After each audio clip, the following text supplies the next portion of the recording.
much better, thank you. Yeah, much better. Oh, yeah, much better. Yeah. Come here. Hey, which one of those tender chicks is Miss Jean Barr? Miss Barr's not in the line. Was she expecting you? Yeah, she was expecting me. First there on the right. Oh, yeah, thanks.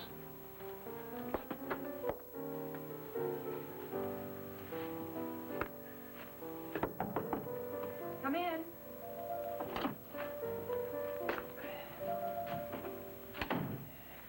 Miss Barr? Yes. Mike Hammond.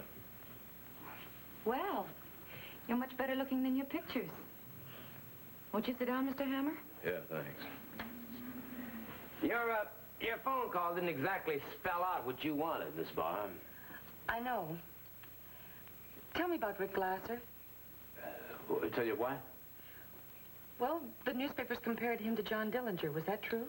Well, yeah, he operated a little like Dillinger, yeah. Well, what kind of a man was he? Smart and as tough as reporters said? If he was smart, he wouldn't have carried a gun. Well, you were. What's that make you? A better shot. Well, the evening hasn't been entirely wasted. You're very nice to look at. Well, where are you going? Look, Miss Barr, if you called me over here to pick up a little local color about a dead hoodlum, you wasted a dime. I called you because I'm in trouble. Well, then why the cross-examination about Glasser? I read about you in the newspaper, and I wanted to see if you believed your own publicity. Oh. Miss Barr, pulling the trigger on a rat like Glasser doesn't give me a kick, and I don't like talking about it. Maybe in your business, publicity is the first thing you think about. Well, I don't. Good night. Obviously, I hit your tender spot, didn't I, Mr. Hammer? Well, I'm certainly glad I found out what an ill-tempered man you really are before we got down to fine cases. Yeah, you got a pretty short fuse yourself there, chickie. Maybe. The name's Jean. Mine's Mike. Hey, you really in trouble? Terrible trouble. Look, I'm sorry I sounded off. Forget it. Sit down. Now, tell me about it. Do you know anything about me? Professionally, I mean? Well, no. Only what I read in the columns. A rising young star, freshest face in Manhattan, all that sort of stuff. Well, let me tell you a real Cinderella story. And how the clock's just struck midnight. Midnight? Jean Barr wasn't kidding. The story began in the village a few years back where she was singing her heart out for scale and all she could eat. A musician named Ralph Shields, who was now her business manager, had spotted her and hustled a money connection which started her on the way uptown. She'd moved into an expensive apartment, acquired a 3-closet wardrobe, and a 46th Street dramatic coach. And now the big break. A juicy contract with a television network for her own show. Yeah, a real Cinderella story, but with a payoff. It seems the money for all this had come from a racketeer named Bart Sengler. The fine print in the contract she'd signed with him gave Sengler 30% of her income forever. What's more, she'd agreed to pay back whatever Sengler advanced for her build-up. A week ago, the bill had come in. Yes, so? Now, Sengler claims that he spent $50,000 the last 2 years. I don't believe it. $50,000? Well, doesn't your business manager keep books? Well, Ralph says I owe it. And, you know, I'm willing to pay the $50,000. There's a 30% on the top. 30? Well, honey, if this contract's unfair, any court in the country will throw it out. And if the public found out that a man like Sengler had financed me, would my TV sponsor throw me out? Oh, yeah. So, you want to break this contract without going to court, right? Well, and then there's more. More? You see, day before yesterday, I received a call from a man demanding $5,000. He was whispering on the phone. I could hardly understand him. And he says that he has some pictures that could finish my career. Calendar art? Oh, I never posed for anything like that. Yeah. Pictures of you and Sengler, maybe. Gee, I only met Sengler once. Well, lucky you. I've known him a long, long time. Jane? Yes, Ralph. Oh, I'm sorry. I didn't know you were busy. Oh, that's all right. Come in. Mike Hammer, Ralph Shields, my manager. Oh, how do you do? Mr. Hammer. Oh, yeah. Me, Mr. Hammer? That's right, Ralph, and I've asked him to help us. Do what? Get the contract and find out about the pictures. Honey, I think you're making a terrible mistake. If any of this leaked out, why, you know what had happened. Sengler has to be handled with finesse. No offense, Mr. Hammer, but Unless I read the wrong newspapers, that's not your cup of tea. Finesse. Is that what you call letting her sign away 30% of her salary? I made a mistake, but I'm trying to correct it. Gene, you know I talked to Sengler again. He's willing to compromise. Settle for 30% for 20 years instead of life. Well, what is it you intend to do, Mr. Hammer? I haven't even said I'd take the job yet. Then why don't you think it over, and we'll think it over, too, hmm? But, Ralph, there is nothing to think over.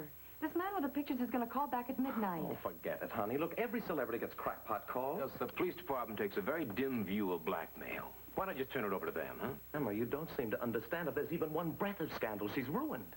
Oh, yeah. Well, that's a neat problem. No, two neat problems. The pictures and Sengler. Okay. All right, I'll give it a try, Miss Barr. Hammer, now, you understand if... well, I mean, we're not responsible if anything happens to you. Not responsible?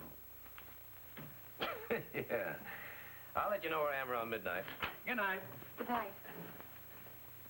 All right, Hammer, what do you want? A little piece of paper, Jean Barr's contract. Oh, Jean Barr. Yeah. She's willing to pay you what she owes you, a little at a time, plus a reasonable price for your contract. What's reasonable? You tell me. Well, now, that's hard to say. Next 10 years, kid's liable to make $500,000. She's hot, 30% of You're half. dreaming. How much? Okay, 100,000. Plus the 50. I don't hear you. So I keep the contract. It's legal. You don't believe me? Take me to court. And have the world know that your filthy money backed that kid, huh? No thanks. I'm offering you 10% on your investment of 50 grand for 2 years. That's 10,000 clear profit, subject to the girl's approval. You know, Hammer, you're all mixed up. You come in here, you push your way in here, you give me orders. This is my country. You're a tourist. Meet Lewis, Hammer. I don't have to. I can smell him.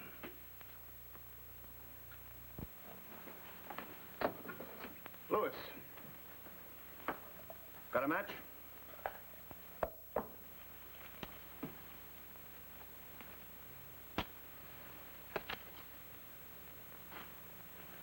This could be dangerous. Put it out, Lewis.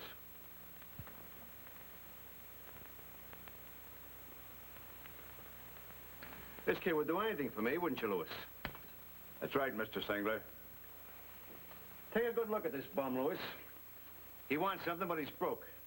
If he comes around again, make sure he's got 50 G's before you let him in. Otherwise, show him what we do to wise guys, okay? Certainly, Mr. Sengler. Nice seeing you again, Mike. You know, Sengler, I didn't realize just how big you'd grown, how ripe you really are. Ripe for what? Plucking. See you around.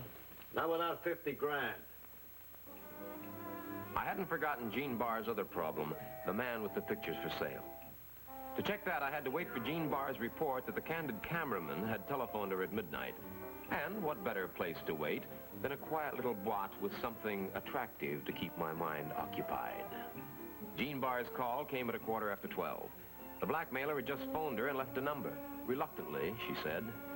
And this fit the picture I was beginning to get of him from the way he played his hand. I could have run down the peddler's address with a street directory and surprised him in the flesh, but there wasn't any hurry. This night was shaping up for fun. The man was nervous.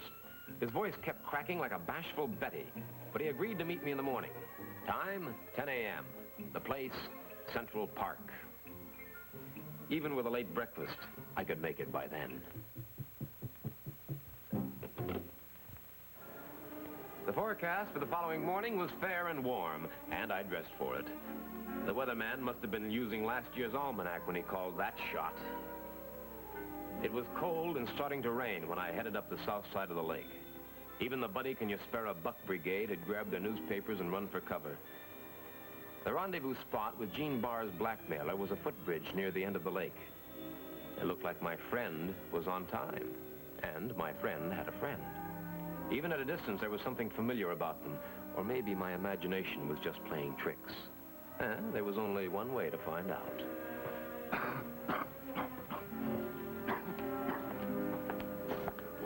Well, haven't we met somewhere before? Hello, Mr. Hammer. No, not you, doll. Your boyfriend here. The face I can't place, but that cough. Stop kidding, Hammer. You saw me at the club. The stage doorman. Why, sure, what do you know? And here I thought that all stage doormen were old retired troopers. Go ahead, Doc. Get down to business. Look, Hammer, we don't want any trouble. We don't want to hold Miss Barr up. No, of course you don't. Did you bring the money? Yeah, first let's see the merchandise. Merchandise? Hey, you're a couple of greenhorns, aren't you? You don't even know the rules of the game. Show him the print, Doc. No. Money first. I don't trust him. Come on, Hammer, show me. Okay, fine. Hold it. She's got a gun. Well, sure I have. Over here. See, I keep my wallet over here. Come on, which one do you want now? Come on, make up your mind. Come on, you clown. Put that gun down. You couldn't pull the trigger. I'm warning you, Hammer. Don't, Doc. Yeah, don't, Doc. You better take her advice. It's probably the smartest thing she ever touted you on. Now, come on, give me the gun.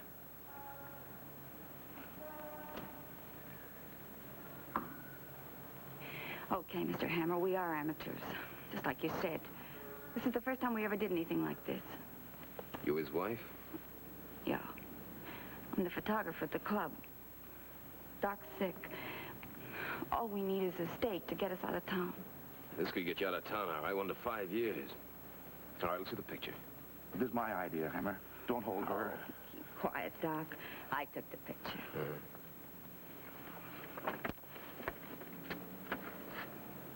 That's right. Man you killed last week. Rick Glasser and Jean Barr. Yeah, Rick Glasser. Last week's public enemy #1.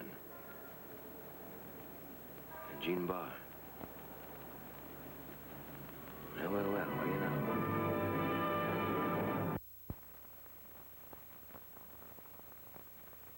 At my office, I got the confession. Insurance against any future blackmail attempt, and a guarantee Doc wouldn't hold out any prints.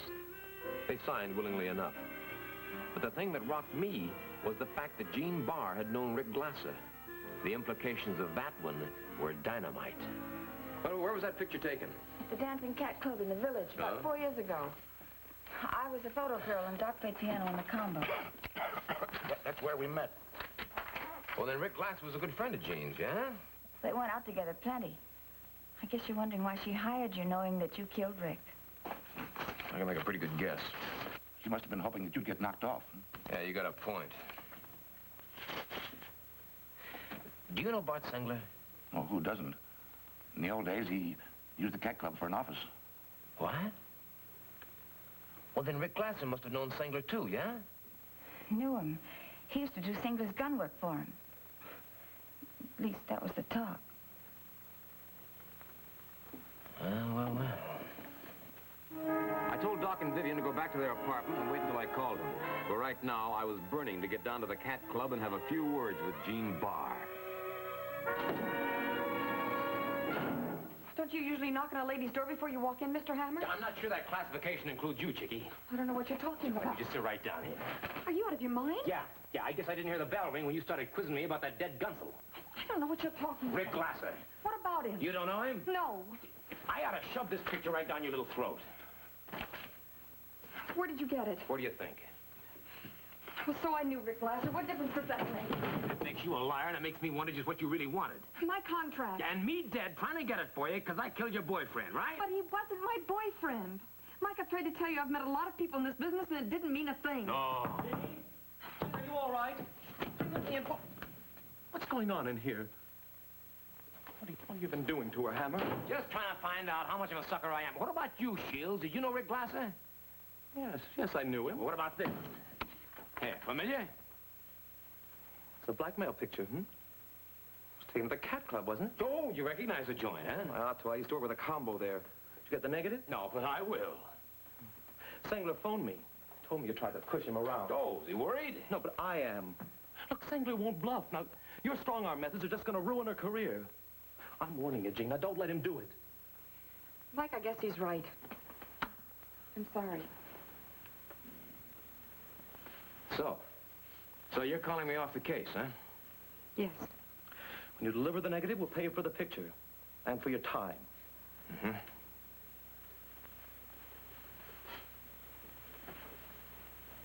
One question. Did you go to Sengler to get the money for Jean's build-up? Not exactly. I was looking for a backer. Sengler came to me. Oh, he came to you. But you didn't know Sengler. You'd only met him once. That's right. And just when did you find out that Sengler's loan included a 30% cut?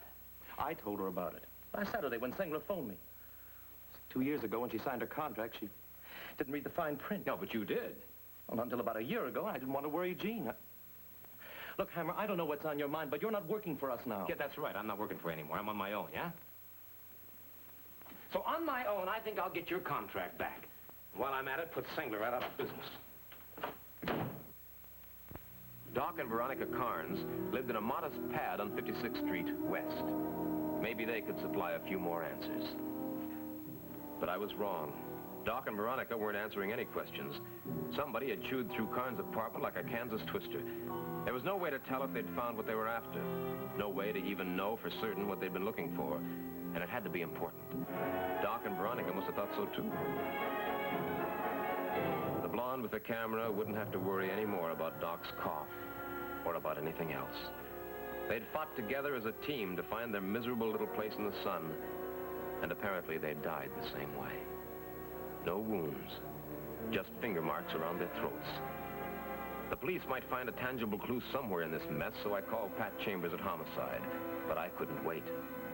I was thinking of a man with strength enough in his big, fat hands to strangle 2 people at the same time. I told Pat to meet me at Bart Sengler's office after he finished here. All right, now, what is it? Did you get my breakfast? Hammer. Yeah, Bart, me. What the devil are you doing? Right down here. Now, you listen good, because when I'm through talking, I want you to move fast and do exactly as I say. That way I may let you live. You'll never get away with it. Killing you? I'll take that chance. Now, I want Jean Barr's contract. Where is it? I don't know.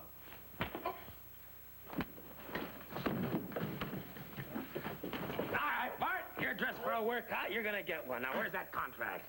Okay. It's in my safe. Where? Behind a picture. All right, over here. All right, open it up. Open it up.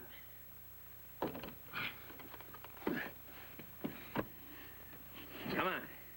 All right, now you put up the money for Jean Barr. Why? Investment. Investment, come again. Back in the Canary isn't your racket, Bart. Now, come on, why? It wasn't me. No? It was Rick. Who? Rick Glasser. It was his money. Rick's money. Yeah. Why, sure. So that's why you didn't try and collect until after he was dead, huh? He would have killed me. Come on. Inside. Get it yourself. Listen, did Jean Barr know that Rick was her real backer? No, she wouldn't take a dime from him. No, why? She knew where he got it. She hated Rick. Here. Well, then why would he help her? Hey!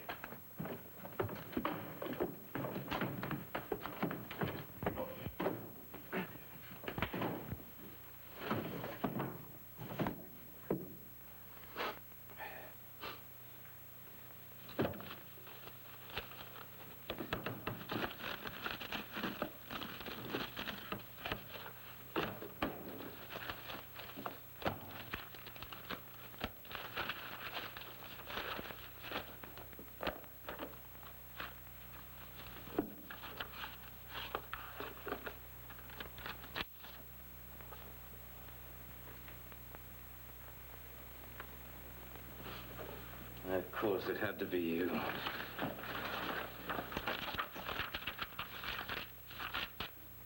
JB account. January 1st, 15th, January... $400.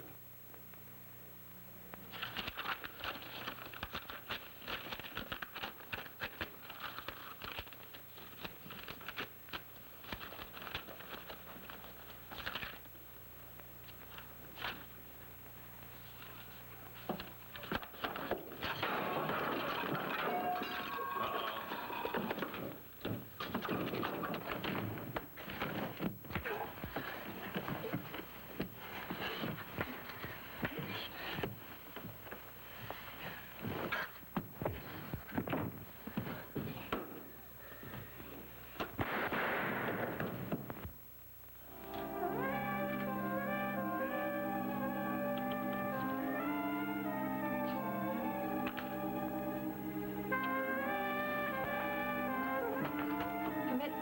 Well, Jean. Well, Mr. Shields. You look as if you've been busy. Yeah, a little bit.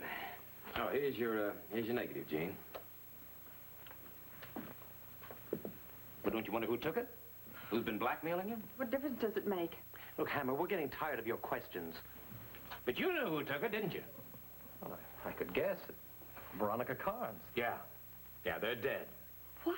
Yeah, Veronica took some pictures of Singler, which he had to have. Even if it meant killing him, which he did, or rather, Lewis did. By the way, here's your contract. Sandra gave you this? Well, no, not exactly. I took it out of his safe. Now, look, Hammer, we're not responsible for anything illegal you've done. What about the things you've done, huh? I'm afraid I don't understand you. Singler's bookkeeping. Money's advanced to the JB account. That's the Gene Barr account. $20,000 in the past 2 years. 20, not 50. What happened to the other 30,000, Shields? I resent that, Hammer. I'll bet you do. Oh, Mike, stop it. You're wrong. No, Chickie, I'm not. No, he and Singler had a deal, and you were caught right in the middle. Shields here could pad your account if he would back Singler's 30% take, and they didn't even put up one thin dime. Well, who did? Rick Glasser. Rick Glasser put up the money? Yeah. Now, why would he do that, Gene? Just why would Rick Glasser put up $50,000 for you? Rick Glasser was my brother. Your brother? Oh, I'm sorry. Oh, does that fit? Oh, boy, does that fit? You and Singler knew about it all along. And you just sat back and waited till something happened to him so you could cash in on her success, you crumb. Let's go get the police. Just a minute. They'll be here any minute. Singler was talking a mile a minute to save his miserable hide when I left. He's got to beat a murder rap, so he says that you phoned him. That's not true. Yeah, you phoned Singler and told him that Veronica had taken some pictures of him and his big shot friends. He's a liar. Yeah, but not about that. Singler couldn't possibly have known that Veronica had those pictures unless you told him, and you did. Mike.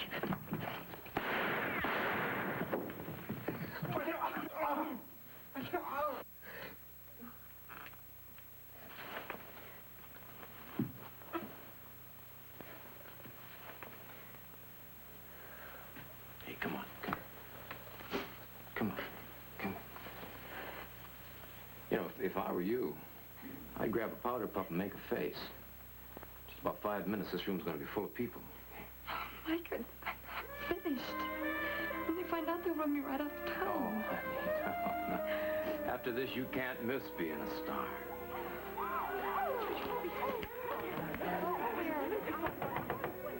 Hey, there's people. Oh, we better open up the door, huh?